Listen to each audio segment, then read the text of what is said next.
Today we have the honour of talking to a facilitator for a charity that represents men's mental health.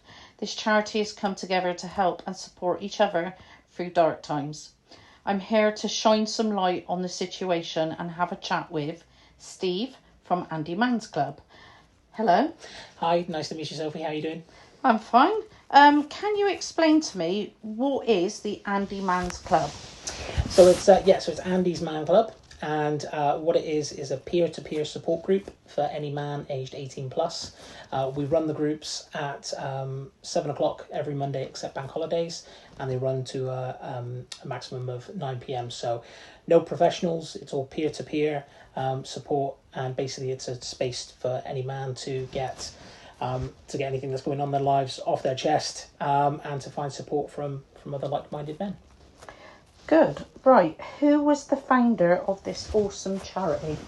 So the founder, it's co-founded by a lady called Elaine Roberts and her son-in-law, Luke Ambler, who I'll go into a bit more detail in a moment. But basically it was after a family tragedy that they decided to do something in the honour of a family member, and they came up with Andy's Man Club. Right, so that then takes me on to the next question. What is the story behind this charity? So there was a gentleman called Andy Roberts. He lived in Halifax, West Yorkshire, which is where the charity was founded. 23 years old, rugby player, he died by suicide at the age of 23. And it was that kind of unfortunate story you hear a lot when it comes to suicide, that the family were completely heartbroken, complete tragic, but they were also very, very confused as well, because they didn't know that Andy was struggling so badly. I think it was around about 3 or 4 months after Andy's death that his brother-in-law, Luke, approached his mother-in-law, Elaine, who was Andy's mum, to say, can we set up this idea of Andy's Man Club? Luke was a professional rugby league player at the time, so he was kind of aware of men's mental health, the lack of support for men's mental health, kind of from in that field, and also his friends and family as well. And wanted to come up with an idea, a space where men could come along and get things off their chest in a non-judgmental, confidential space to do that. So that's the origin of how it was founded.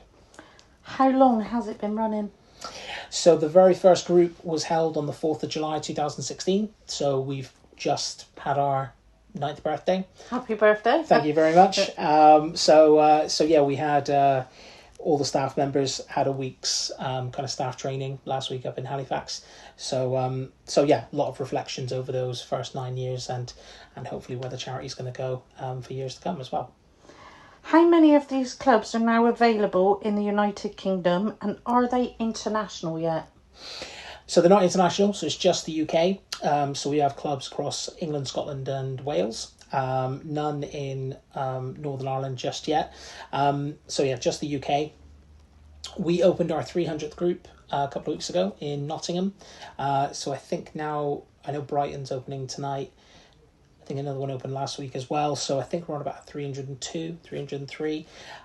Just to kind of, I know this episode is going to be on YouTube, but just focusing here in the Southwest, we have 15 groups. So we have 2 in Somerset, 1 here in Taunton, 1 in Yeovil, and we've got 13 in Devon as well.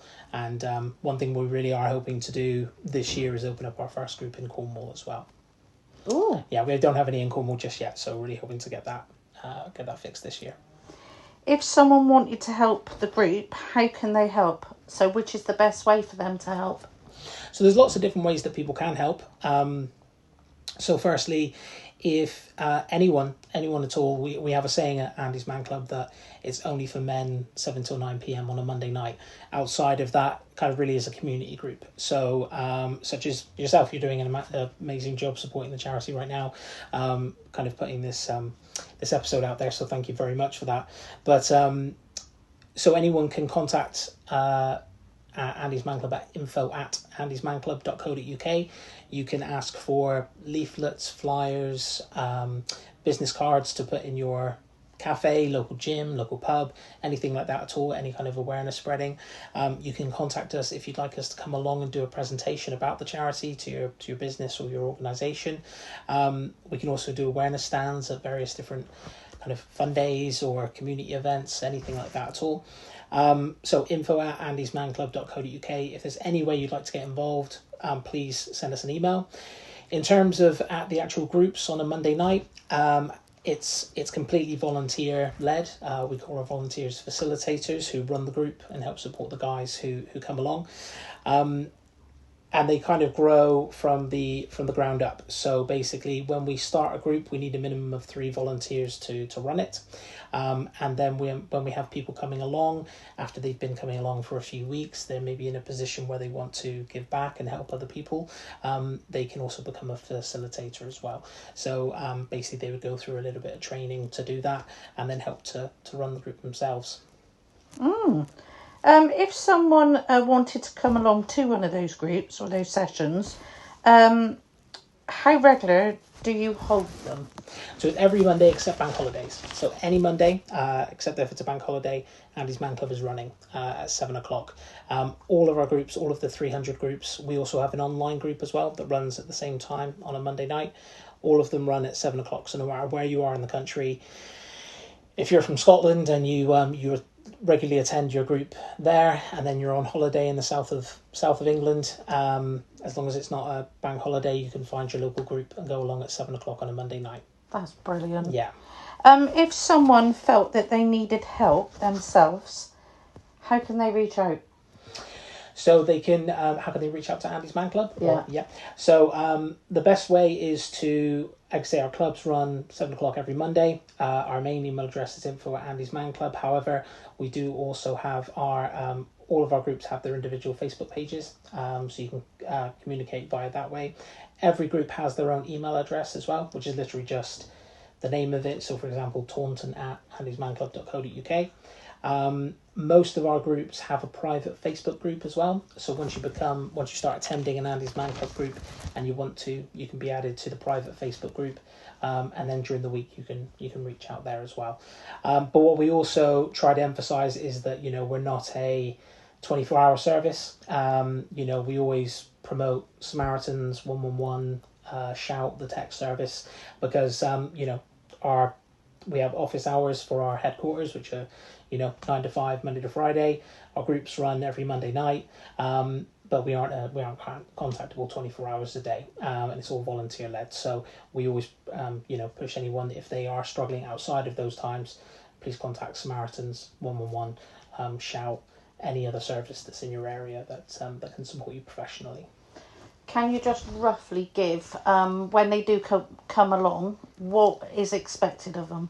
Because I know people don't talk, or not everyone will open up.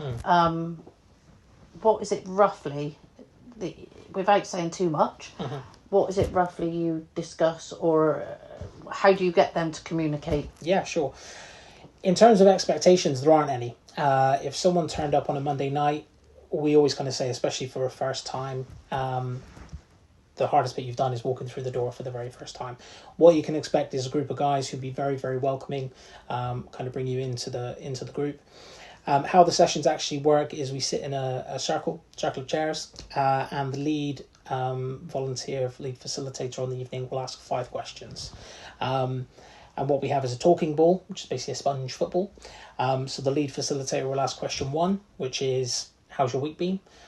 He'll answer the question himself, and then he'll pass the ball around to everyone individually in the group to answer that question at the same time. There's absolutely no pressure to talk. So if you receive the ball and you don't want to answer, or you just can't, or you can't find the words, it's absolutely fine. Pass it on to the next person. Question 2 is, tell us a positive from your week. So again, same thing happens there around the group. And then question 3, which is the main one of the evening, is there anything you'd like to get off your chest?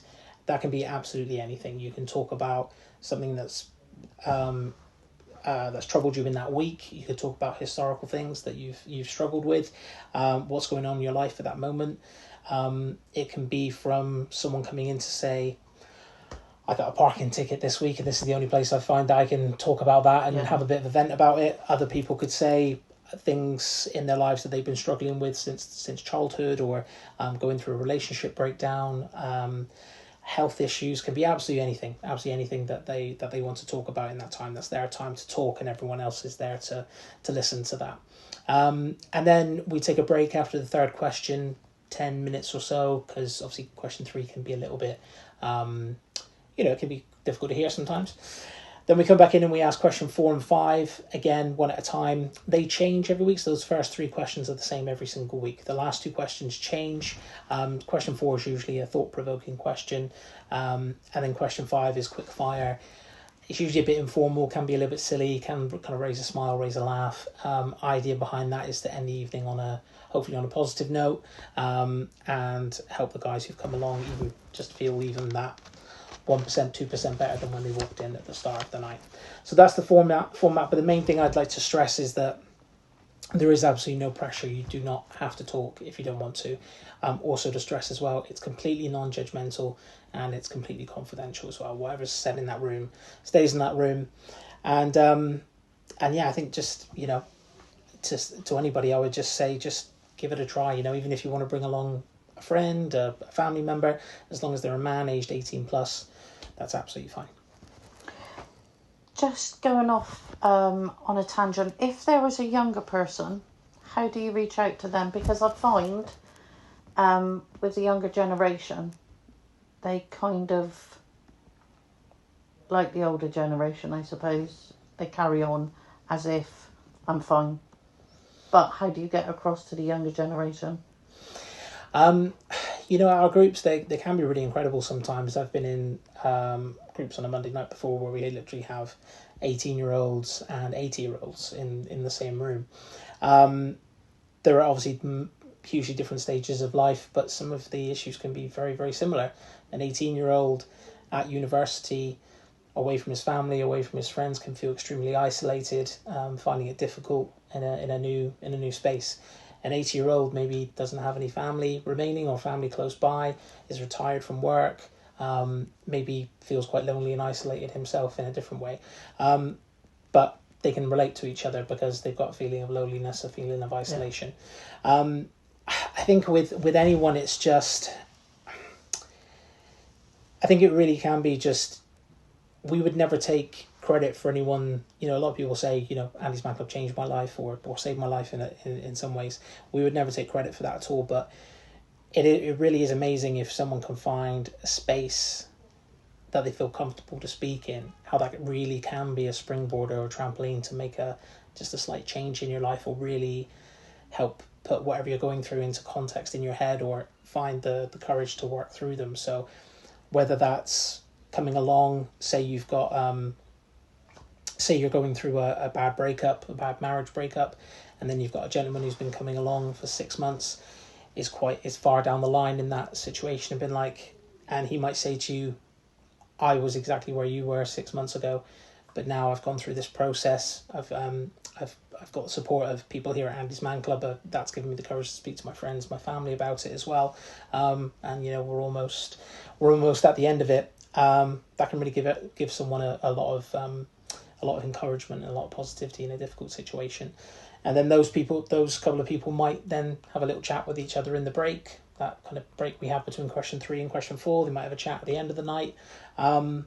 And then you never know what can come from that. A friendship might blossom from that as well. So you really do just never know what's going to happen if you do just open up and talk. And again, whether that's at an Andy's Man Club group or contacting your GP or reaching out to that friend or a family member, you might really be surprised at the response that you'll get from someone when you do open up.